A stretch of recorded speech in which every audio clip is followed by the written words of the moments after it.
తలమడుగు మండలంలో దేవాపూర్ కొత్తూరు గ్రామంలో వెలిసిన దుర్గామాత మహంకాళీమాత ఆలయంలో గ్రామస్తులు నవరాత్రి సందర్భంగా గ్రామంలో గల అమ్మవార్లకు ప్రత్యేక పూజలు నిర్వహించి మహా అన్నదాన కార్యక్రమాలు ఏర్పాటు చేశారు. కొత్తూరు గ్రామంలో వెలిసిన దుర్గామాత ఆలయానికి సుంకుడి నుండి గ్రామస్తులు పాదయాత్రగా వచ్చి అమ్మవారిని దర్శించుకున్నారు. అదేవిధంగా దేవాపూర్ గ్రామంలో వెలిసిన మహాకాళీమాత ఆలయానికి భక్తులు చుట్టుపక్కల గ్రామాలతో పాటుగా మహారాష్ట్ర నుండి వచ్చి అమ్మవారికి ప్రత్యేక పూజలు చేశారు.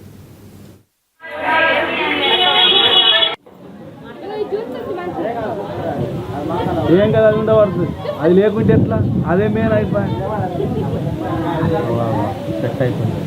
మరి అద్దా ఇంటి కొంచెం ఇటు పక్కన దేవీ నవరాత్రుల సందర్భంగా దేవాపూర్ మహంకాళి మందిరంలో గత 9 రోజులుగా ప్రత్యేక పూజలు నిర్వహించడం జరుగుతున్నది.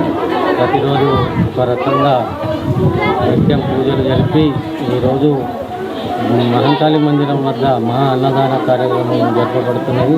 దేవాపూర్ గ్రామస్తులందరూ సహకరించి అందరూ మాకు సాయం చేసినందుకు ప్రత్యేక ధన్యవాదాలు తెలుపుతున్నాము. ప్రతిరోజు పొద్దున ఆరతి సమయంలో ఆరతి ఇవ్వడం జరుగుతుంది, సాయంత్రం కూడా ఆరతి ఇవ్వడం జరుగుతుంది. ప్రతిరోజు నిత్య పూజలు జరిపి ఈరోజు మహంకాళి మందిరం వద్ద మహా అన్నదాన కార్యక్రమం జరపబడుతున్నది. ఇక్కడికి దేవాపూర్ గ్రామస్తులకు చుట్టుపక్కల గ్రామాలు మహారాష్ట్రలోని ఎందరో భక్తులు వచ్చి అమ్మవారిని దర్శించుకొని దర్శనం చేసుకుంటారు.